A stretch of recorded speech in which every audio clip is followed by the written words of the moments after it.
Son vaxtlar çox insanın qəzəbinə məruz qalan "mən atasız qız almaram" ifadəsi yəqin ki, çoxlarınıza tanışdır. Əslində mənim bu videonu çəkməkdə məqsədim kimsə qaralamaq, kimsə incitmək və yaxud da bostana daş atmaq deyil.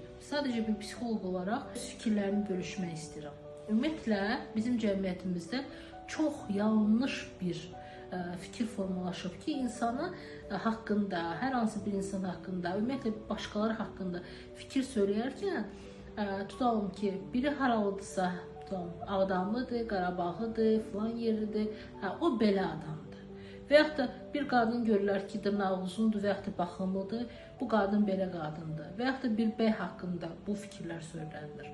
İnsan çox ali bir varlıqdır. Bizim ixtiyarımız yoxdur ki, kimlərsə haqqında bir mühürləyici ifadələr səsləndirək. Əgər bir qızın atası yoxdursa, bəli, mən buna razılaşıram ki, biz övlad olaraq, uşaq olaraq öz atamızı, anamızı və yaxud da valideyn rolunda gördüyümüz insanları yamsılayırıq, get-gedə onlara oxşuyuruq. Bəzən oxşamaq istəməsək belə, yaşa dolduqca onların müəyyən hərəkətlərini, davranışlarını, fikirlərini biz götürürük. Burada haqlısınız. Amma bizim nə qədər şəhid ailəsində böyüyən qızlarımız var, nə qədər qeyrətli oğullar var ki, dünyasını dəyişib və onların qızları var. Atasız qızı almaram, yəni almaram ifadəsi belə, biz bazardan kartof almırıq, biz insandan danışırıq.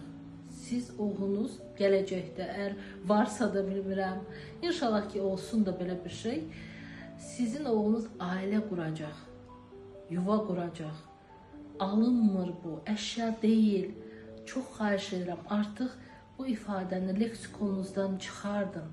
Çünki siz nə qədər bu ifadəni işlədirsiniz, bu bir qadın üçün, qız üçün çox incidici və çox çaldıcı bir ifadədir.